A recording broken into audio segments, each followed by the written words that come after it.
Pero hablando en serio, cuando organizamos el curso, que agradezco al presidente de la academia, agradezco a las autoridades salientes y entrantes de la ciudad de Gastro que quisieron organizar esto con la academia y que me dieron el honor de dar esta conferencia de cierre, Elena me dijo, mirá, me consultan todavía, a pesar de que estoy retirado muchas veces, por el problema del Helicobacter, y la verdad que yo ahora no sé muy bien lo que le tengo que decir, y veo que hay confusiones porque me preguntan algunos médicos generales, y es verdad, yo veo muchos pacientes en los cuales hay confusiones, y las confusiones en general las provocamos nosotros mismos, los gastroenterólogos, que no sabemos transmitirlas en forma correcta, cómo hay que enfocar. Así que hoy vamos a dar un enfoque general sobre cómo diagnosticar y cómo tratar la infección por Helicobacter pylori ahora, actualmente, en forma lo más práctica posible.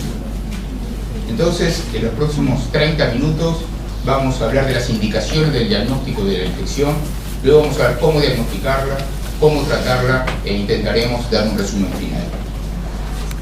Tenemos que recordar que la infección por Helicobacter pylori es la infección crónica más frecuente de todo el mundo. El Helicobacter es un carcinógeno de tipo 1 para la Organización Mundial de la Salud, ya determinado en el año 94, lo cual, si bien fue muy discutido, significa que es lo que es el tabaco para el cáncer de pulmón. La Clasificación Internacional de Enfermedades del año 2003 ya reconoce a la infección por Helicobacter como una enfermedad en sí misma, más allá de las otras enfermedades que esta bacteria produce. Por lo tanto, es claro que actualmente la tendencia es a intentar diagnosticarla más y, cuando se diagnostica, a tratarla. Las indicaciones de estudiar si el paciente tiene o no una infección por Helicobacter pylori son las que ustedes ven en este slide, y son largas, y la lista es creciente. Ya nadie discute desde hace muchos años que la úlcera gástrica o la úlcera duodenal pasado o presente son indicaciones del diagnóstico.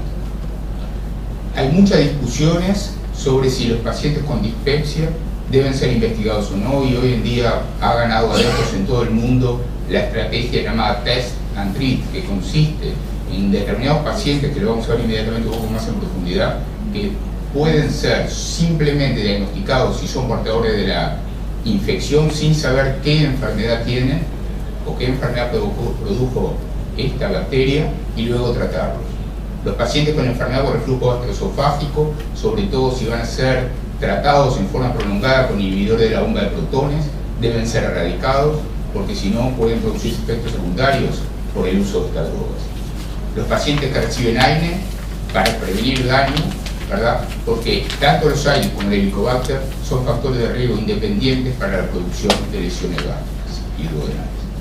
El linfoma MALT de bajo grado es una indicación indiscutible también de tratamiento de la infección o de diagnóstico de la infección. La gastritis atrófica y la prevención del cáncer gástrico, también estos pacientes deben ser investigados. Cuando un paciente ya ha sido resecado de un cáncer gástrico y en el preoperatorio no fue investigado, igual debe ser investigado posteriormente. Los pacientes con familiares directos del primer grado de cáncer gástrico deben absolutamente ser estudiados para, si tienen la infección, una vez diagnosticada, erradicar. Y también están las indicaciones basadas en enfermedades extradigestivas, como la trombopenia idiopática, la carencia de hierro o la carencia de vitamina B12, como algunas de estas cosas vimos esta mañana. Y por último, es hoy en día casi imposible decirle a un paciente que ya sabe que tiene la infección que no lo vamos a tratar, porque son pacientes que hoy leen en internet, que tienen acceso a mucha información y que, si ellos desean, también tenemos que tratarlos. Frente a toda esta guía de indicaciones, entonces vamos a elegir la situación más frecuente para profundizar, que es, como dijimos antes, pacientes con dispepsia y la estrategia Test and Treat. Esto se aplica en pacientes con dispepsia que no ha sido investigado. ¿Qué quiere decir? Que no se ha realizado, por ejemplo, una fibrogastroscopía. Tienen que ser pacientes jóvenes, para algunos protocolos menores de 55, para otros aún más jóvenes, y sin síntomas de alarma. Si no, esto no debe aplicarse, porque el paciente debe ser investigado inmediatamente en forma endoscópica. También tiene que aplicarse en poblaciones con alta prevalencia de Helicobacter pylori, porque en las que tienen baja prevalencia no se aplica la relación costo o la ecuación costo-beneficio adecuada, y los mejores test para diagnosticar estos pacientes son los no invasivos, o sea, como vamos a ver después, el test del aire respirado con carbono 13 y los antígenos en heces. La Organización Mundial de Gastroenterología, hoy de tarde Luis mostró una de las guías, ahora esta es otra de las guías sobre Helicobacter pylori, y habla que como buena práctica hay que tratar a todos los pacientes que tengan test positivos, pero no hay que hacer estudios diagnósticos si ustedes no van a tener la intención de tratarlos.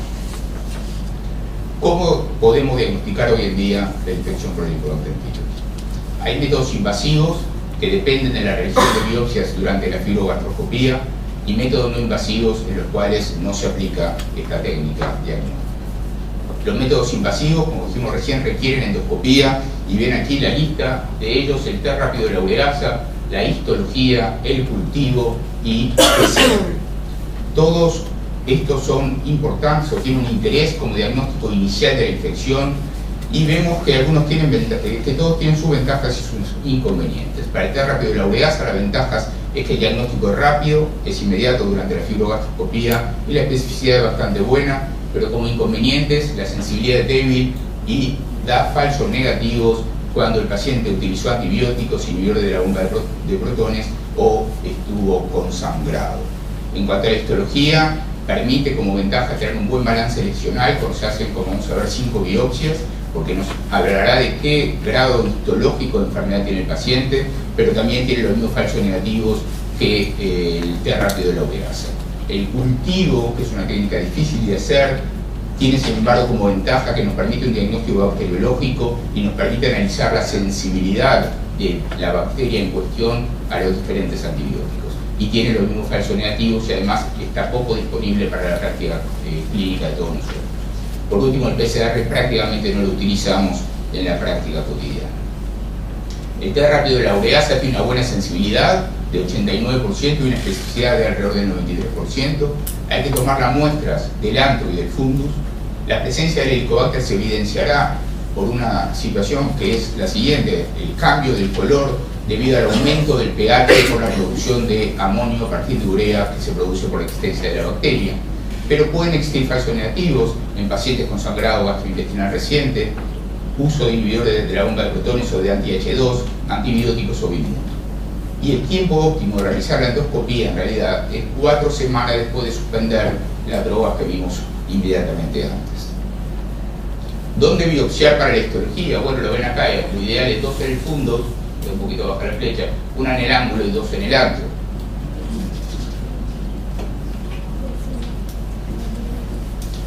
La histología también tiene una muy buena sensibilidad del 93% y una especificidad del 99%.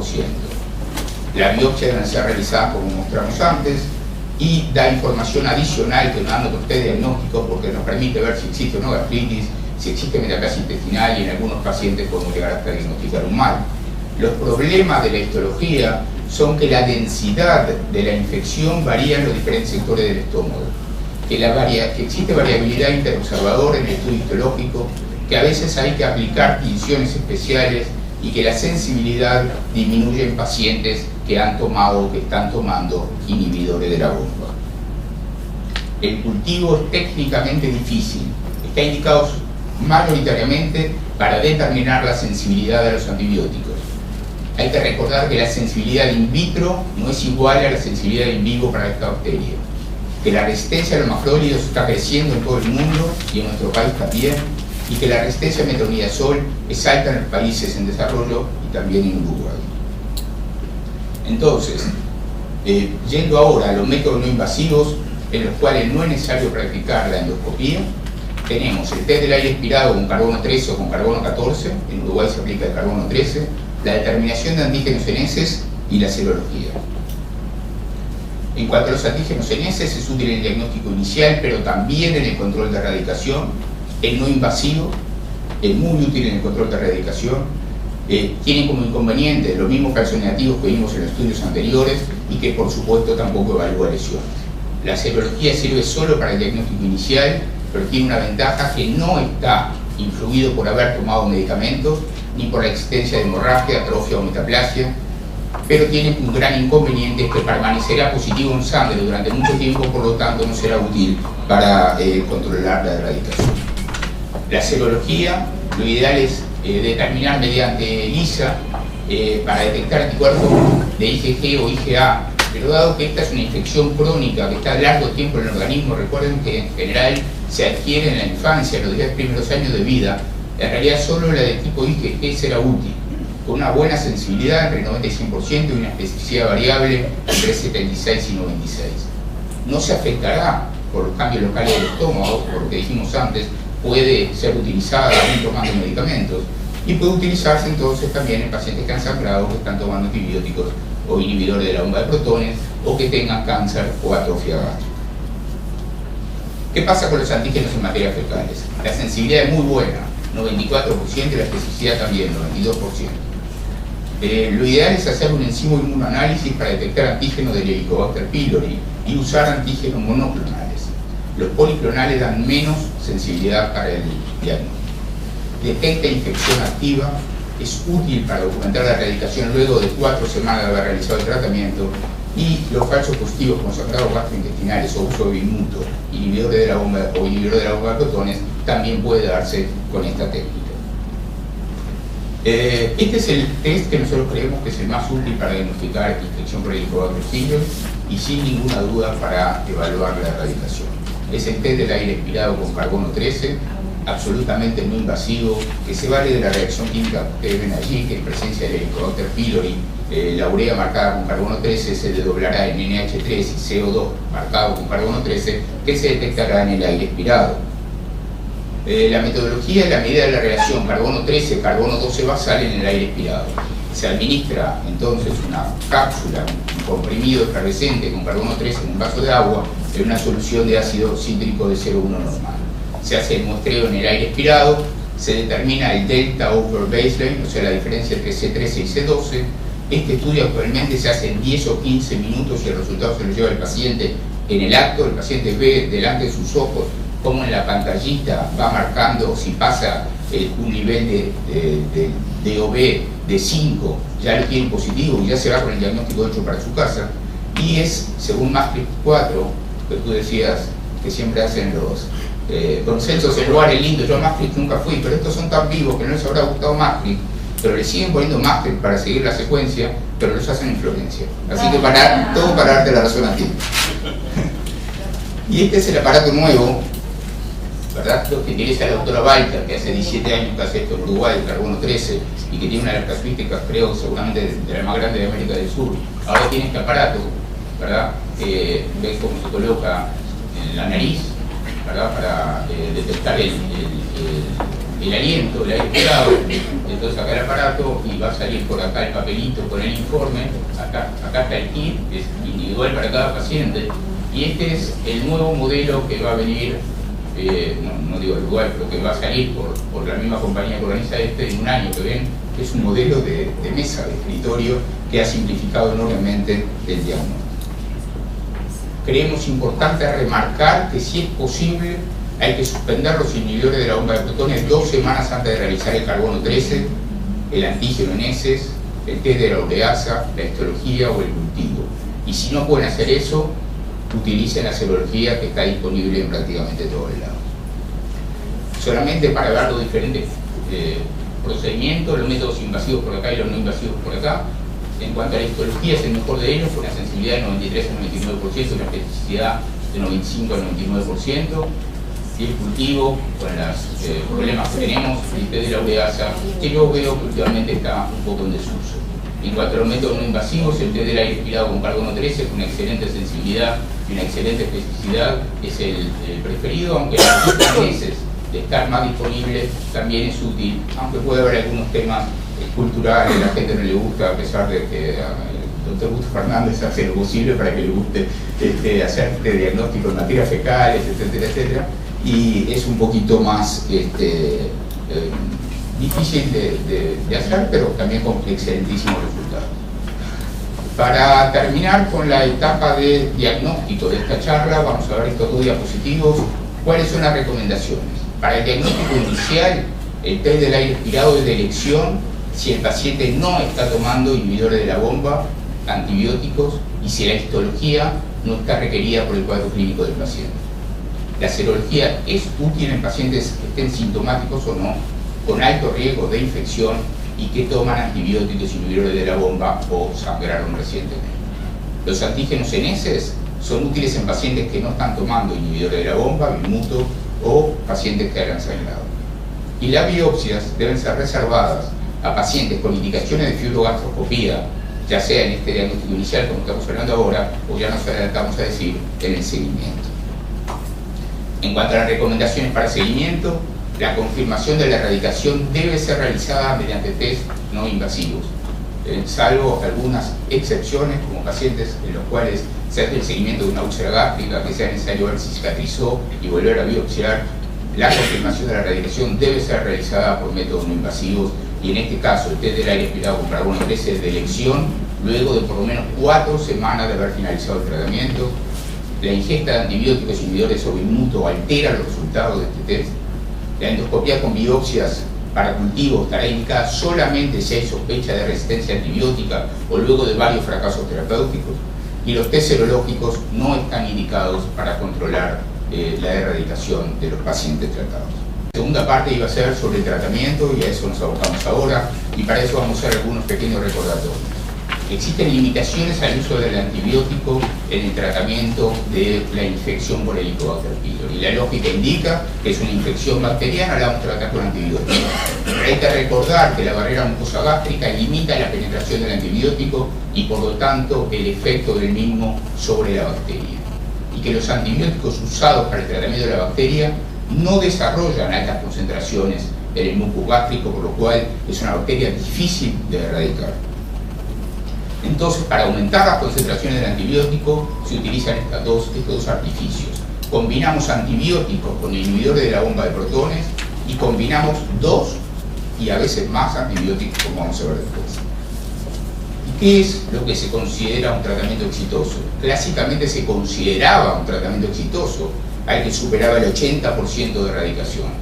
Pero veamos que estos trabajos de Graham y colaboradores proponen esta carta, como ven acá, y dicen que para tener un grado A, como en las carnetes escolares, una nota de A, tienen que pasar el 95%, cosa sumamente difícil, el grado B 90-94%, y así bajando hasta la F. Y este grupo propone que solo los grados A sean indicados, que ya dije que es muy difícil, pero acepta que los grados B, o sea, entre 90 y 94%, sean utilizados si no se alcanzan los primeros. Y es muy importante, y vayan marcándoselo, que el tratamiento de la infección por Helicobacter pylori se debe basar en la resistencia a antibióticos en cada lugar o en cada región.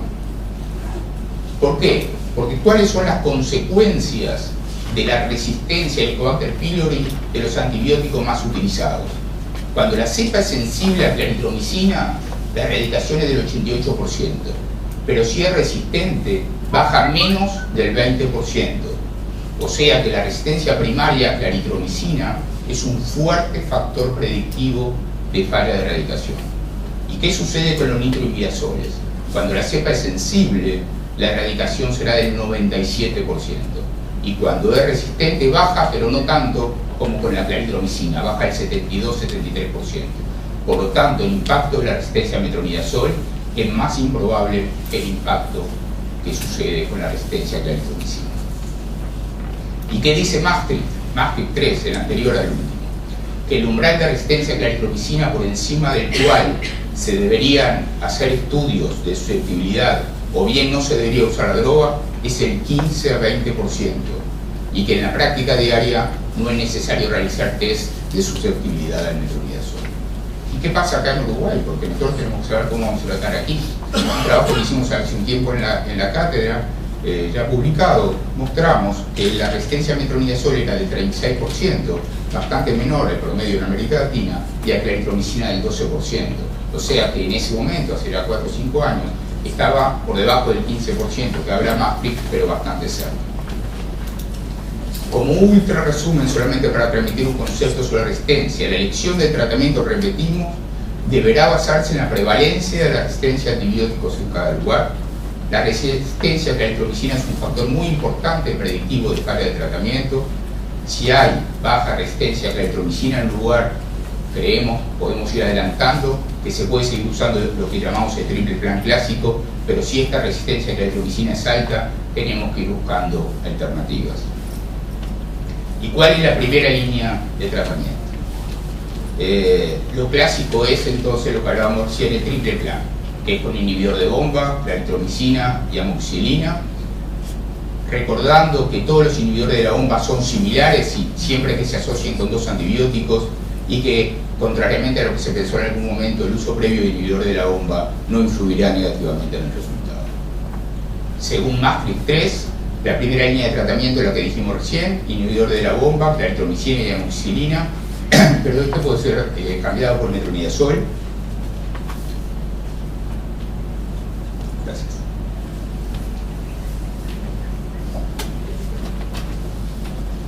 Y esto lo recomiendan en lugares donde hay una resistencia a claritromicina aún baja por debajo del 15%.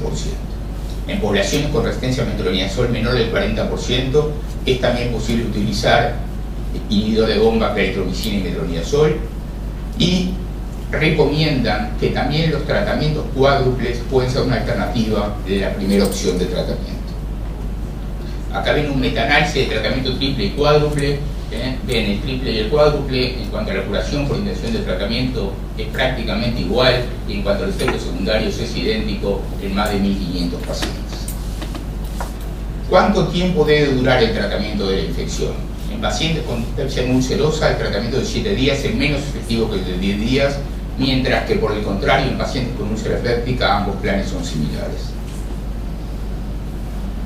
Pero debemos analizar cuáles son los resultados actuales. ¿Qué pasa ahora con el triple plan clásico? Trabajos ya publicados en Estados Unidos, Europa y Asia demuestran que las tasas de erradicación bajaron al 50 o 75%. Si recuerdan los slides que mostrábamos antes, están bien por debajo de lo aceptable. La causa principal es la alta resistencia a la claritromicina. También creemos que otras causas son el uso de genéricos o copias sin adecuado control de calidad, que puede explicar las fallas en el tratamiento, y por lo tanto los invitamos a todos a buscar alternativas de tratamiento al plan clásico. Y fíjense ustedes que este trabajo aún inédito de nuestra cátedra, con la doctora Dacol y la doctora Walter, agrupamos los planes terapéuticos en 3 periodos de 5 años cada uno, del 97 hasta ahora, y analizamos todos los test del aire expirado con carbono 13 hechos en estos 15 años. Fíjense qué interesante cuando analizamos el triple plan, que fue de lejos el que más se utilizó. La tasa global en los 15 años fue del 6%, bajo valor. Pero en el primer quinquenio erradicó el 75%, bastante cerca de aquel 80%. En el segundo quinquenio bajó al 70%. Esta diferencia, si bien a los ojos parece mucha, estadísticamente no fue significativa. Pero si vemos el tercer quinquenio, bajó al 62%, que acá sin ninguna duda la diferencia fue significativa. Por lo tanto, creemos demostrar en este trabajo, que será pronto publicado, que la tasa de erradicación del Helicobacter pylori en Uruguay descendió con el correr de los años, encontrándose por debajo del nivel óptimo. Y esto lo dijeron magistralmente los autores españoles Gisbert y Pajares, ya hace un par de años, cuando publicaron que las tasas de erradicación en la mayoría de los países occidentales han caído a niveles inaceptables, probablemente debido al aumento de la resistencia a antibióticos. En particular, la resistencia a claritromicina fue identificada como uno de los factores más importantes. Entonces, ¿cuáles serían las alternativas en la primera línea si no podemos usar más el triple plan clásico? Se puede usar la levofloxacina como tratamiento inicial con un buen nivel de erradicación, que oscila entre el 72 y el 96%. Es útil en pacientes que son resistentes a metronidazol y tetraciclina simultáneamente.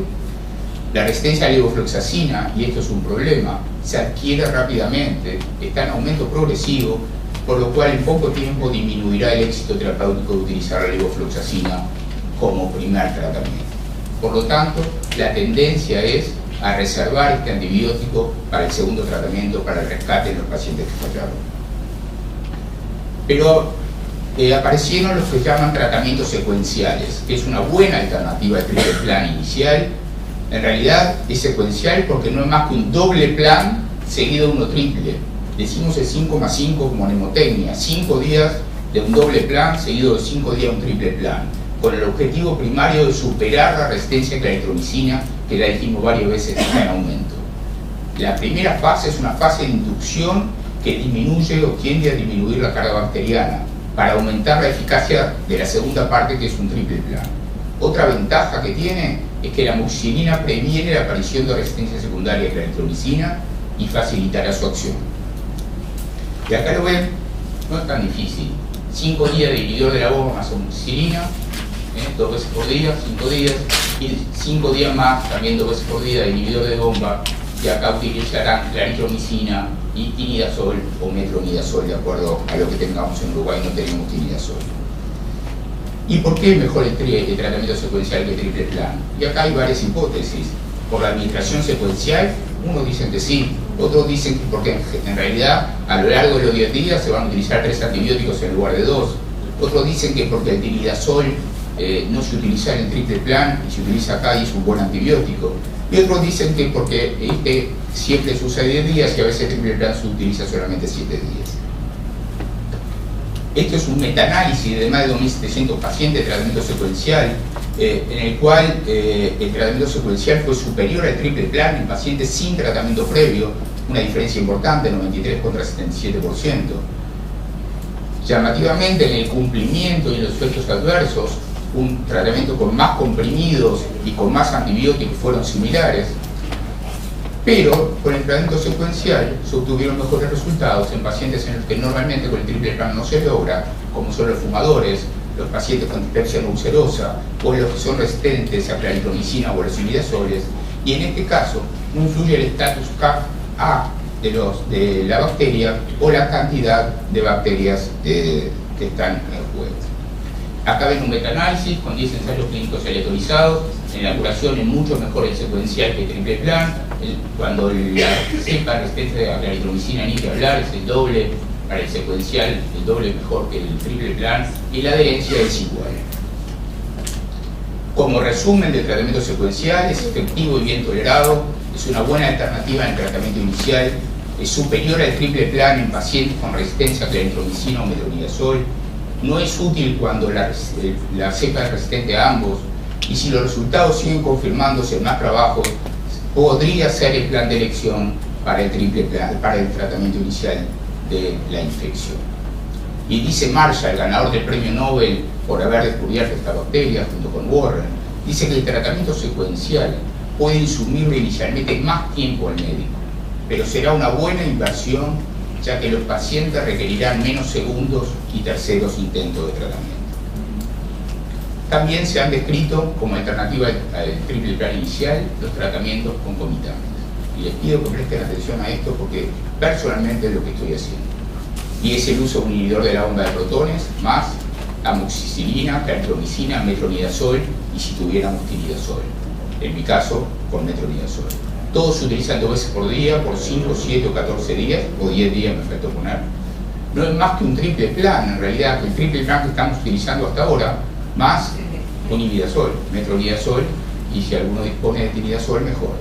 O un cuádruple plan en el cual no podemos aplicar el mutuo por la sencilla razón de que no lo tenemos en la farmacia. Los resultados por protocolo son muy buenos, 93%, hipertensión de tratamiento 90%, son tratamientos efectivos, seguros y bien tolerados, y son una buena alternativa al triple plan y más sencillo que el secuencial y con similares resultados. Como resumen del tratamiento concomitante, al triple plan clásico de 10 días agréguenle metronidazol 500 miligramos 2 veces por día y tienen el tratamiento concomitante. Es un tratamiento eficaz, seguro, bien tolerado y menos complejo que el tratamiento secuencial. ¿Qué pasa con la segunda línea? Se puede aplicar el tratamiento erradicador del cuádruple plan, que es un inhibidor de bomba, si consiguen bilmuto, subcitrato de bilmuto en la dosis que ven aquí, tetraciclina, que hasta ahora no hemos hablado, de antibiótico en esta infección, y metronidazol.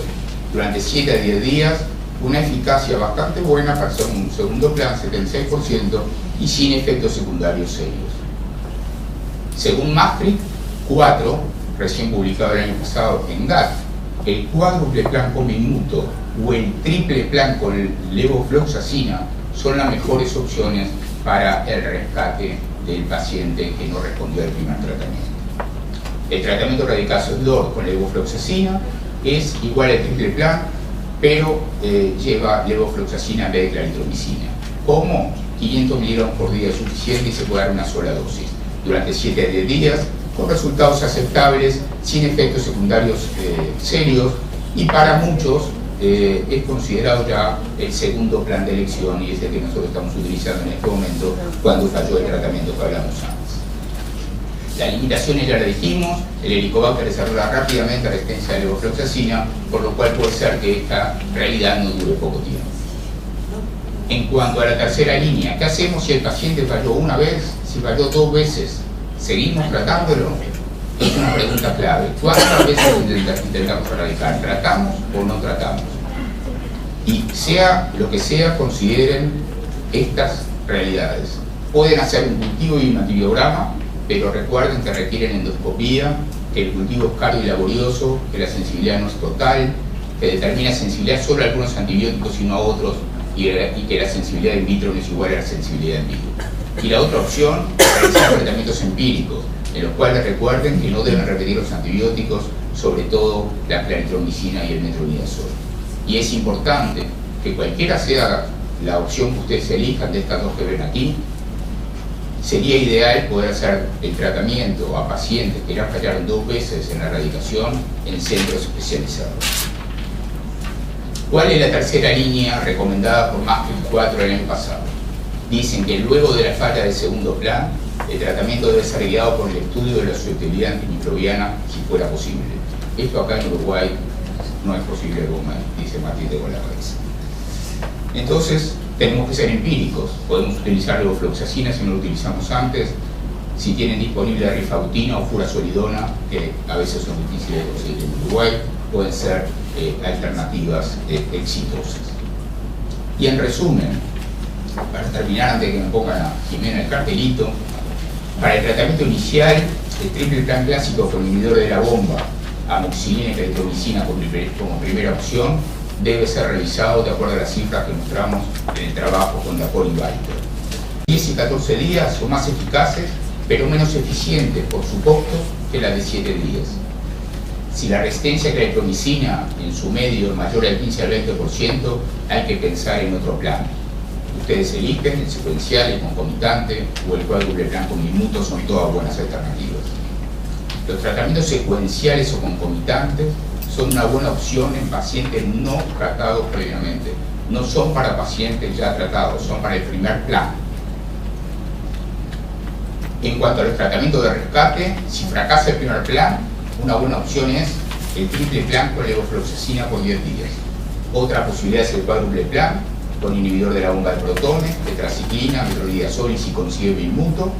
Y si fracasa nuevamente, recordar que tienen que verificar adecuadamente el cumplimiento del paciente. A veces puede, si está al alcance de ustedes, cultivar, ser útil, plantear una pauta personalizada, no repetir antibióticos y a veces es útil extenderla a 14 días.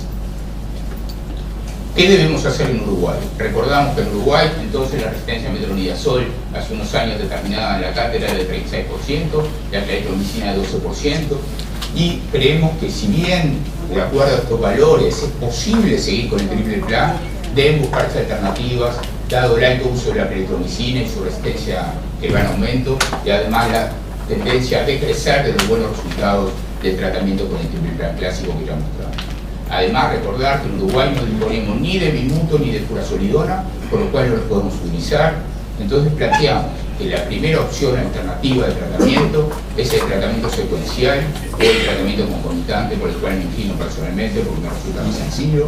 Y en el rescate creo que el mejor tratamiento para aplicar en nuestro país es el triple plan con levofloxacina o un cuádruple plan sin bimuto con tetraciclina. Y para terminar, esta frase de McCall, es un autor inglés que se ha dedicado mucho a esto, publicada en New England Journal of Medicine, creo que resume bien la idea que quiero transmitir. La elección del tratamiento erradicador del Helicobacter pylori debería variar de región en región y de paciente en paciente, dependiendo de la disponibilidad y los costos de la medicación, de las tasas locales de resistencia y de la voluntad del paciente de cumplir con lo indicado. Muchísimas gracias.